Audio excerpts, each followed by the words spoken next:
everyone. So today we're going to be looking at two new segments, one from Fox News and one from MSNBC, talking about immigration, which is a hot topic for this upcoming election. So through this, we will be looking at how each news organization uses news framing and setting to manipulate their information to tell a different story about the same topic. So first, we're going to check out Fox News. Let me share my screen here. All right. So as you can see, the title says over 13K illegal immigrants convicted of murder has been released into the U.S. So this title is full of charged language using the term 13K. We're putting a number on these people, not really humanizing them at all. And we're using the term illegal immigrants, which is not usually a politically correct term according to AP Style. I have the AP Style handbook pulled up here on Twitter, and it states that journalists should use the term immigrants lacking permanent legal status or someone living in or entering a country illegally or without legal permission. So anyways, following over 13K illegal immigrants, it states that they have been convicted of murder and have been released into the U.S. So using that as a headline implies a connection between being an illegal immigrant to crime in the US. So anyways, let's start watching. Well, a disturbing development on the border crisis. Wait. So right off the bat here, we see the host utilizing charged language such as disturbing and crisis to set a fearful tone of how the viewer should be feeling about this heading into the story. Until you hear this, the Director of Immigration and Customs Enforcement confirms that more than 13,000 illegal immigrants convicted of murder have been caught at the border and then released into the United States. The letter here tells the tale. Hello, I'm John Roberts in Washington. You believe this, Sandra? Which means they are here. And this is just an unbelievable development.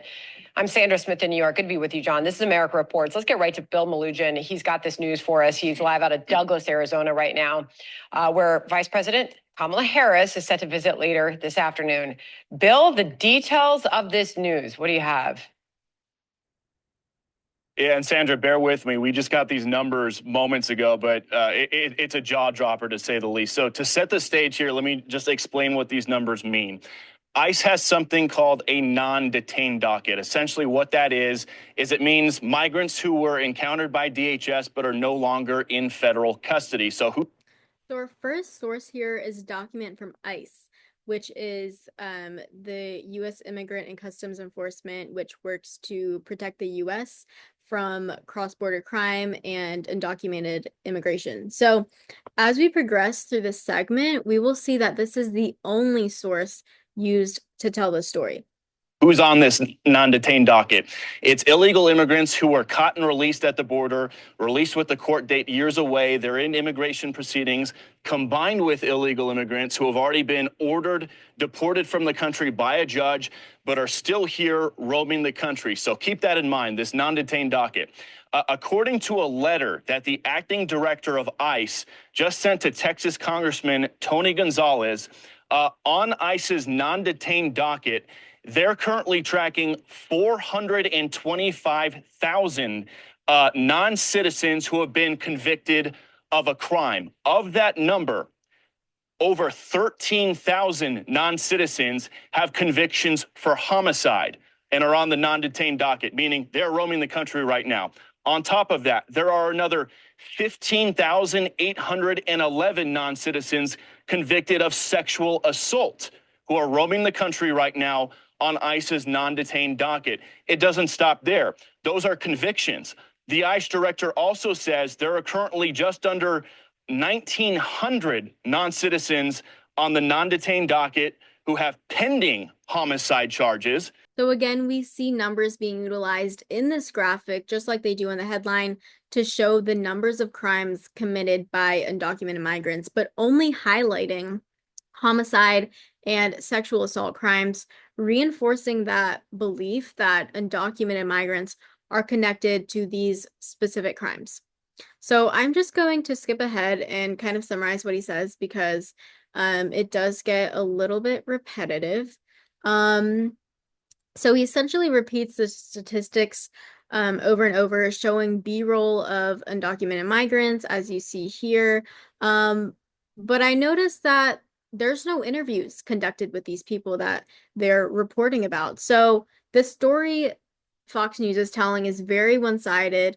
And, even if they do have access to interviews with the people they're reporting about, they choose not to essentially use the strategy to dehumanize the situation to help tell their story that this issue is a national security threat. So, anyways, skipping ahead.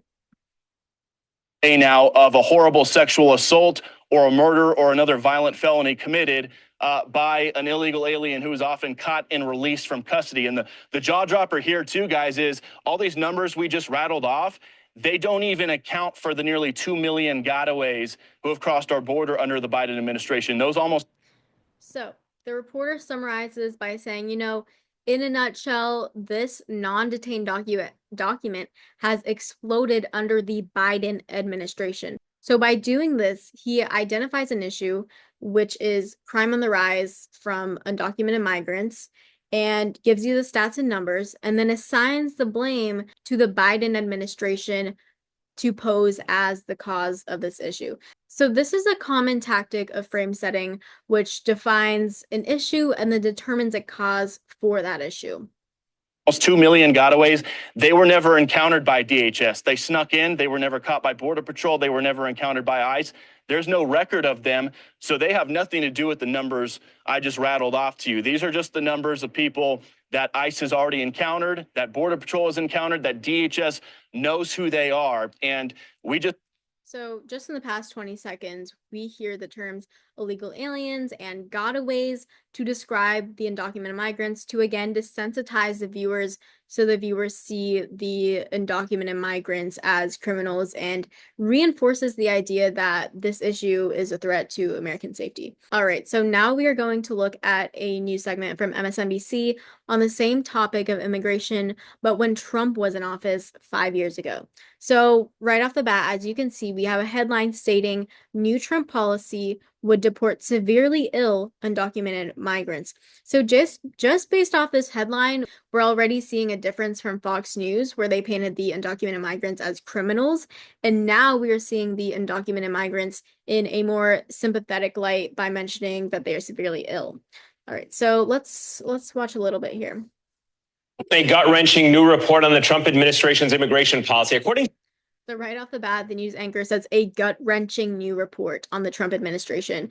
Same tactic as Fox News when they start their segment, when Fox News says it's a disturbing development to target Biden's handling of immigration, but this time we're targeting the Trump administration. To the Boston Globe, several severely ill immigrants, including children with cancer and cystic fibrosis, are now facing deportation as the Trump. So here we have information from the Boston Globe, which is a source that will be used later in the segment. So keep this in mind as the segment progresses. Administration ends an Obama-era protection that lets immigrants stay in the country while they or their relatives receive life-saving treatments.